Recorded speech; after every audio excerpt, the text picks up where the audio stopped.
Good morning. It's a beautiful morning. We're headed to a good buddy of ours, Rhett Miller's house.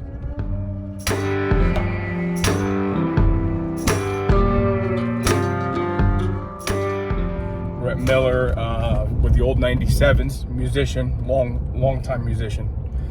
He's got a family heirloom that we've done some work on, and it's just time. It's just time for he and his family to part ways with this item, and you guys guessed it, it's a car. And it's actually, for those that have a keen eye and have been watching the channel, the Auto Refinery channel, since its relative inception, there is a short video, an actual, one of the shorts of Rhett leaving our house in this car. What it is a red 66 Mustang convertible. And I did a bunch of work to this car back during the COVID era. And he and I worked out a deal. We met yesterday. And it just seems fitting that with all the stuff we have going on and the new space we have going on, why not pack it full? So we're going to take a quick ride and load this baby up. Maybe we'll say a little formal good morning and what have you with Rhett. And then we'll get it home and get a little bit more acquainted with it. All right. I made it here like I said I would, with the truck, the trailer, and here's the Mustang. And there's Rhett with his Mustang shirt. I'm going to turn this thing around, I think. Maybe I'm not. We're going to leave it just like this, guys. Rhett's going to say, I don't know, 19 what, Rhett? 1973, my dad bought this used for $500 from a guy in the newspaper, and brought my little sister home from the hospital when she was born 2 years later in it. We actually have a picture of that. Is that in the folder? Yeah, you know what? I'll grab it for yeah, you. So that's cool history. I met Rhett about 3 years ago when the Mustang came from Texas, and we needed to do some work on it, and we did. And it's just time. Rhett and I had some conversations, some relative lengthy ones, and it's time for it to kind of get reassigned. Yeah, I realize I'm not a car guy. I'm a guitar guy, and obviously the ultimate car guy right here. That's cool. That's cool, and the ultimate guitar guy here. So we're just dividing and conquering, I guess. With all of this said, I think I had a pretty heavy heart when Rhett called me and said, "Dude, I think the Mustang days are done for me." And I get emotionally attached to these stinking cars. And I found the book and all the stuff I did to it, and Rhett and I, we get along really, really well. So we thought the best thing to do was for me to add it to the stable. No pun intended, Mustang. Add it to the stable, take it home, and I don't know what we're going to do with it. I just don't want to see it go away. So there you have it. I think Rhett can come drive it whenever he wants. It hasn't been run this year, though. Nope. Steve's already said he's going to put a new engine in it. Yeah, so. Yeah, it doesn't have the correct engine. It's a 351 in there. And this is a real A code. This is a real A code 289 4-barrel. I'd really like to find a date coded 289. So anybody watching, if you got a 66 289 A code, I'll tell you the date of this car and we'll see if we can't put it together.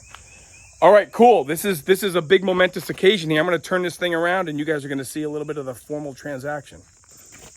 All right, this is going to be the big deal, the big send-off here.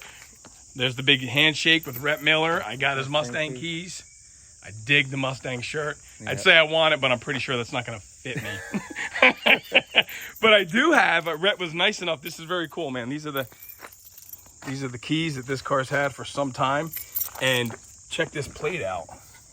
My brother's plate that he drove around for years and years in Dallas with it. And then we had the shop manual, first edition. This shop manual was maybe when your dad bought the car? Yeah, I think so. Okay. Rhett's dad is the gentleman that actually put the 351 in it. The original 289, something went awry with a timing chain replacement. I spent some time on the phone with your dad, and he explained that to me. And now we don't even know where the original 289 is. It's pretty certain that it's just been junked.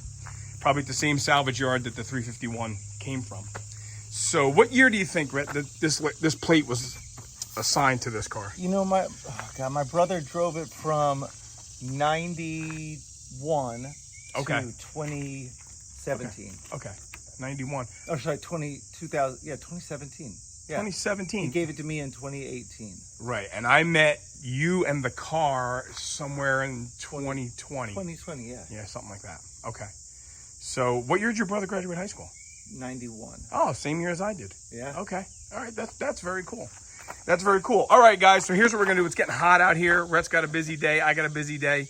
We're going to load this thing up on the trailer and get it back to the house. And I might just stick it right in the trailer, right in the garage on the trailer. But man, Rhett, you do look good next to that car. Cool. All right, everybody. Thanks for watching. I'll tune back in when we get it back to the house. Success. There it is. It's home. It's bright red. It makes the trailer look really, really bad. But in any case, I did have a little bit of a problem. Rhett was witness to that. I had forgotten that the cable on the winch had snapped, towing another heavy truck a year or so ago. I'd forgotten that so much of the cable snapped. Not as scary as it sounds. It really wasn't. And I had to do the cheater strap game, you know what I mean? Because I couldn't run enough winch cable out.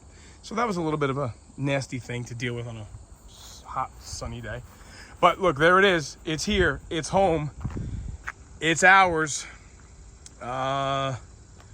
We might start nicknaming this thing the Miller Time Mustang. I don't know. 66 Mustang, A-code 289, 4-barrel. That's what the A-code means. 4-speed. Not a GT. It's got the faux GT stripes, GT wheels, GT rear valance, and through exhaust pipes. But we know that's not real. Manual top. Car's not perfect, but it's got its patina. You know, this was a Texas car. I have all kinds of stuff broken down on the VIN and everything, so maybe we'll go through that later. But I think right now we're gonna have to figure out a way to get it into there.